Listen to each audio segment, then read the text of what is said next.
ซอยกันไปเพิ่นซอยห่อห่อซอยเพิ่น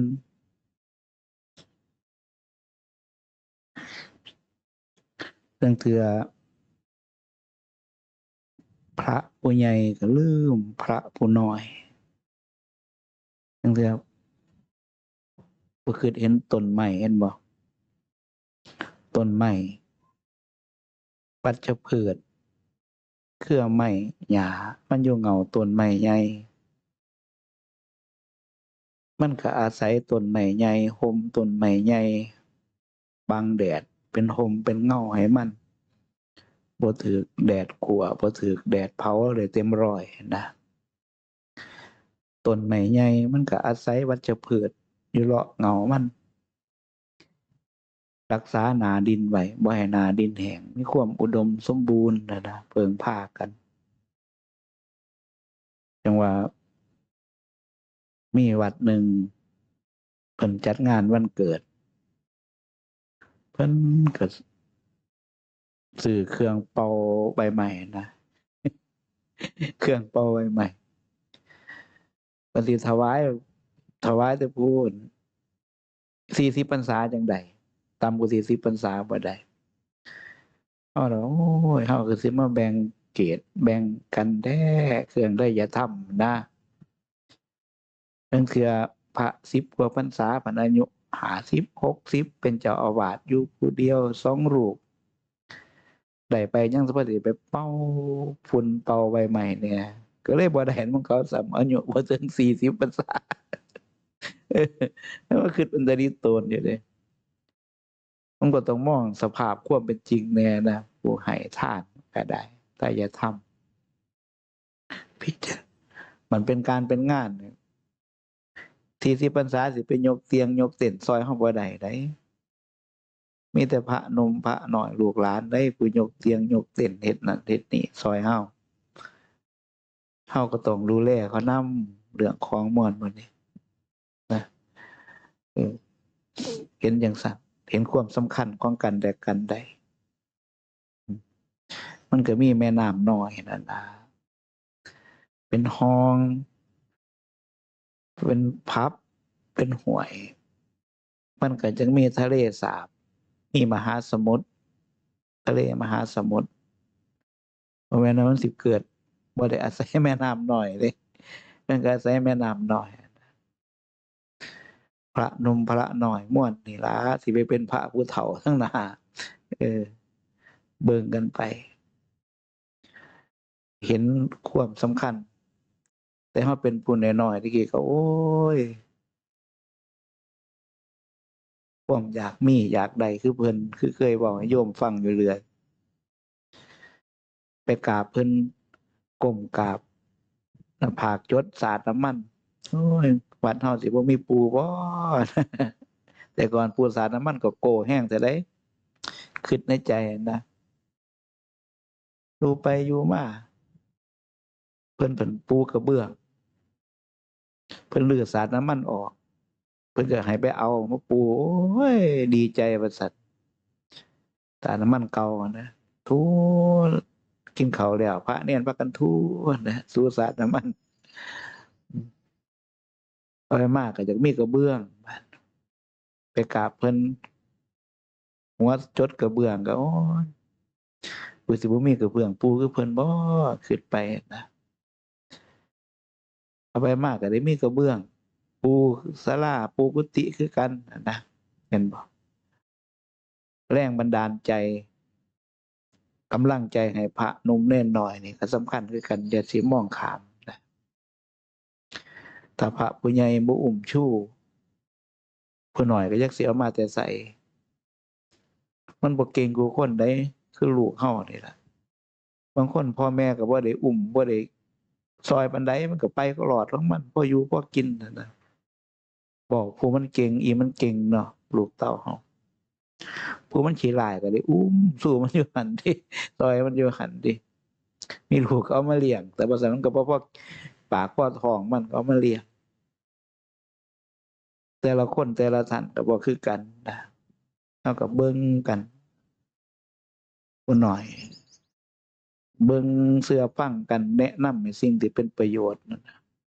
แนะนำด้วยธรรมวินัยบอกสีแนะกันด้วยธรรมวินัยเห็นไปมันก็จะค่อยดีขึ้นไปเรื่อยหรอกก็เห็นขึ้นไปเรื่อยนะพิจารณาไปแบบนี้คืออันราชสีห์กับงูกับอันหนูเห็นบ่ห่วยจับหนูอะไรที่กินโอ้ยอ่อนวอนขอชีวิตได้หนูหยานตายจะกินผู้ขาท้อเจ้าปลาพญาปลาพญาสัตว์ปล่อยผู้ขาไปเถอะว่ากินกับบ่พออิ่มบ่ติดแขวเจ้าเบิดนั่นแหละว่าซั่นปล่อยข่อยไปข่อยสิบ่ลืมบุญคุณมีโอกาสข่อยสิตอบแทนบุญคุณเจ้าล่ะจังสิหัวว่าซั่นมึงสิมาซอยกูจังได๋ตัวกระจ้อยร้อยตัวมึงยังสิเอาตัวบ่รอดภาษามึงสิมาซอยกูได้จังได๋ไปกูบ่กินมึงหรอกกูรำคาญว่าซั่นวี่เข้าป่าเพิ่นหนูตกใส่เงาไม้แคดแอ๊กๆลุกขึ้นได้แล่นหนีหลายฝนหลายฟ้ามาผ่านมามื้อเช้าคืนนั้นหนูมันออกหากินได้ยินเสียงราชสีห์คำรามโอ้ยก้องลั่นป่าไปเบิดเสียงคำรามมันบ่แม่นเสียงอันแสดงพลังอำนาจมันเป็นเสียงที่กลัวรินรน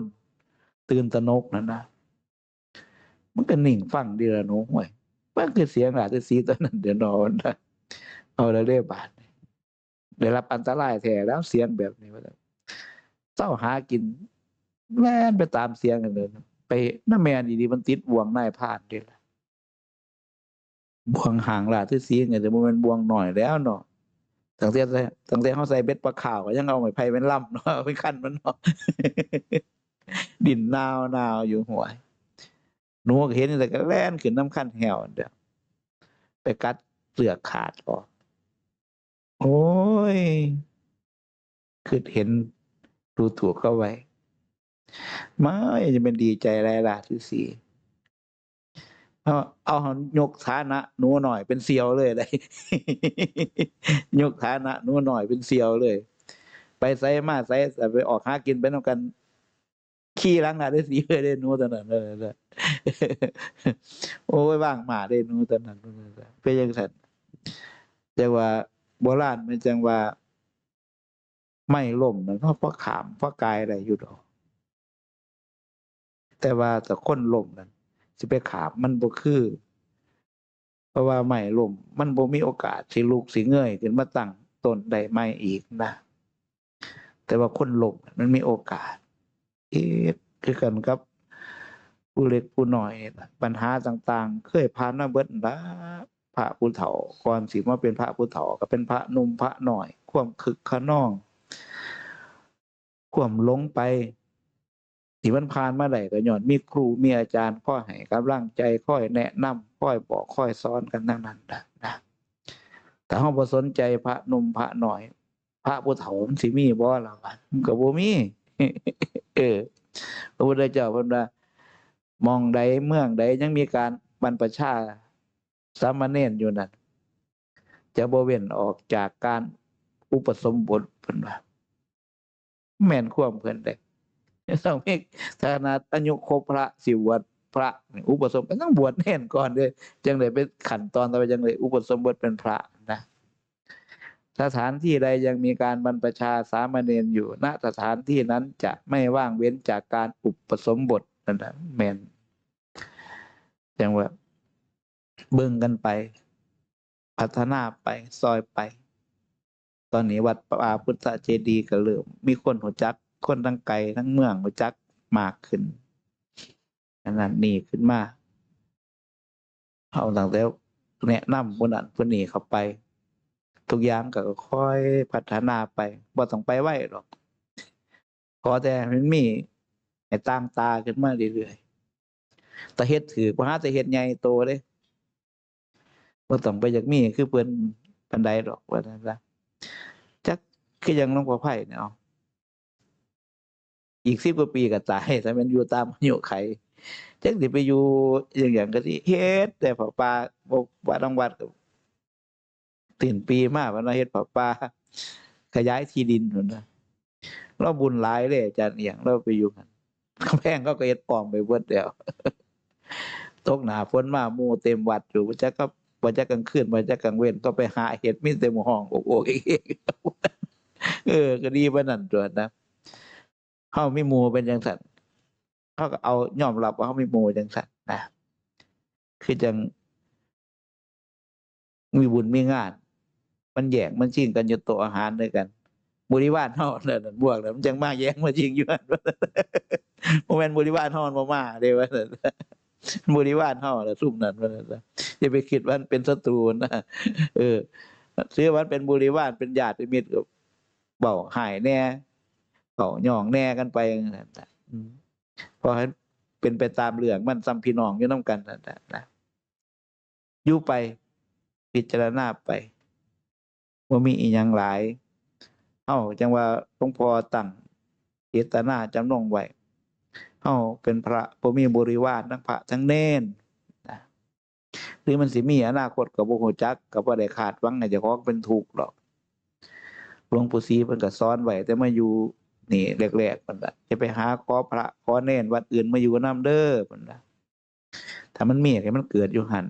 มันบ่มีก็อยู่ผู้เดียวหั่นน่ะไปมันบอกจังซั่นน่ะมันเฮาอยู่ผู้เดียวจังสิถ้าเฮาบ่สร้างบริวารรอบนอกไว้บ่หยิบยืมนั่นนี่ไว้เอกลาภสิ่งของพอแบ่งปันกันได้หมู่พวกหมู่คณะกัลยาณมิตรพระสงฆ์ของเนี่ยเฮาสิหาหมู่ใส่ละมีบัดอยู่ผู้เดียวก็อยู่วัดก็อยู่ผู้เดียวไปข้างนอกก็บ่มีผู้อยากคบขี้ที่หลายก็บ่แม่นทางเด้อว่าซั่นสำคัญอยู่ได้ของม่วนนี้ก็ได้ผู้ที่มีหมู่มีพวกก็ต้องเป็นคนใจสปอร์ตใจปรับแหน่เด้ลางคนนี่โอ้ยพระผิดกันย้อนไม่ออกคำก็มีได้ เพิ่นนี่มักแทงทั้งหลังได้เด้เพิ่นว่าคันเพิ่นนี่ไปก็ไปคุยแต่ไม่ออกเพิ่นเขาเจ้า ย่อเอาไม่ออกเขาเจ้าหนีนั่นผิดกันย้อนไม่ออกคำก็มี สีหน้ากันว่ากันอีหลีพุ่นได้นี่บ่แม่นเรื่องธรรมดาเด้ว่านั่นซะพวกตระหนี่ตระกูลเด้พวกนี้ตระหนี่ตระกูลถ้ามีตระกูลผู้ที่มีเงินมีทองมีหน้ามีตามาอุปถากเจ้าของแน่จังซี่ว้าวอ้อมเว้าลัดไว้ย้านเขาหนีจากย้านเขาไปอุปถากผู้อื่นย้านเจ้าของขัดสนย้านเจ้าของบ่มีเอกราชย้านเจ้าของอยู่ลำบากเว้ากันไว้ผู้จังซั่นพวกตระหนี่ตระกูลมันน่ะจ้ะบ่ให้เขาไปใส่นั่นล่ะแต่เขาไปหันไปนี่แนวโอ้ยไปหาไกลแท้บุญนั่นล่ะอยู่นี่ที่อึดบ่บุญเว้าไว้จังซั่นน่ารัดไว้ เขากลับมาก็โอ้ยโอ้ไปเอาไกลๆขึ้นสิได้หลายเนาะบุญไอ้ห้อยปีกห้อยปีกห้อยแขนนี่เลยเพิ่นว่าหลวงปู่ชาเพิ่นห่วยบ่ได้มาบวชฝึกเหาะฝึกหยังได้แต่จุจีขี่มันได้มาบวชที่บ่มันคือเหาะเป็นบินเป็นบอกว่าจังซั่นเด้หลวงปู่ให้เฮาคิดได้ง่ายๆน่ะนะแต่ว่าบ่มีอิหยังหลายหรอกไปฮอดอยู่นี่เฮาเฮ็ดจังซี่บาดเฮาบ่เป็นคนตระหนี่ขี้เหนียวแบ่งปันกันได้หยิบยืมอันนั้นอันนี้ได้ถ้าอย่าทำสิ่งของพอสิแบ่งปัจจัย4พอแบ่งปันกันได้แต่ก็แนะนำกันบอกกล่าวกันคุยกันอันใดบ่ต้องบ่ควรก็คอยบอกคอยเอากันไปพิจารณากันไปนำเรื่องความเป็นจริงเข้าสู่สาธารณชนไว้นำเรื่องความเป็นจริงเข้าสู่ครูบาอาจารย์ให้เพิ่นได้พิจารณาไว้นั่นน่ะเห็นจังซั่นใดพิจารณาจังว่าจังซี่เฮาบวชมาเจ้าของผ่านพ้นมาอยู่สำบายนะอยู่สำบายเพิ่นลืมเจ้าของเป็นพระน้อยจังซี่ก็มีเด้มันอยากให้พระน้อยเป็นคือเจ้าของตอนอยู่สำบายแล้วนั่นแล้วบ่คิดเบิ่งเฮามา100ปี100วันแล้วจังมาพ้อมื้อนี้เขาเพิ่งอยู่บาง10วันนี่มันสิพอซ้ำ100วันจังได๋เนาะแม่นบ่ล่ะคือกันกับผู้เฒ่าคนนี่ล่ะก็เจ้าของเป็นลูกเขยเขาก็ถูกผู้เฒ่ากดขี่เนาะถูกผู้เฒ่าข่มเหงเนาะปานว่าเจ้าของได้ใหญ่มามีครอบมีครัวตกลูกตกเต้ามาเลยลูกเขยลูกไผมาบัด ว่างมาดคือกันเลยว่าเอาความเป็นบ่เฒ่าไปข่มลูกเคยอีกคือกันเลยนี่ก็สำคัญในการแทนที่สิเข้าใจหัวอกเขาโอ้การเป็นลูกเคยคนมันเป็นจังไดการเป็นลูกไผคนเป็นจังไดของเฮาผ่านชีวิตความเป็นลูกเคยความเป็นสะใภ้คนมาแล้ว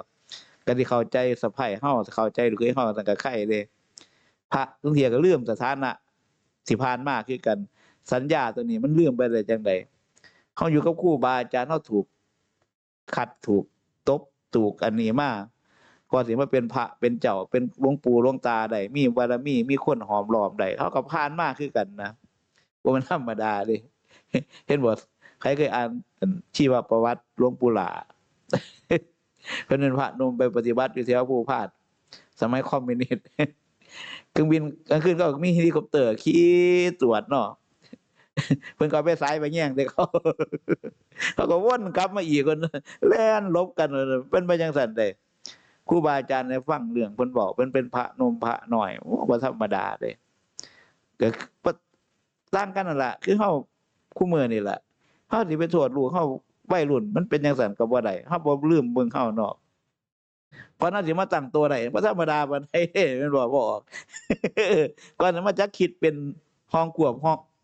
ละออกจากสิ่งฟุ่มเฟือยการละเล่นบ่แม่นธรรมดาปานใดเด้ แต่งงานกันได้ไหมเมียบ่ทันให้นำกลเป็นจังซั่นเด้อมันยังบ่ทันตัดบ่ทันได้เด้เนาะมันมาใหม่เนาะมันผ่าบ่ทันได้สุกไปมันก็หลุดไปคือกันน่ะว่าผู้ลางคนเขาก็จะควบมันใจเป็นบ่าวเป็นแพ้วเลยก็มีว่านั่นซะบางคนบ่คือกันนะเอาปล่อยฟังไปซั่นละ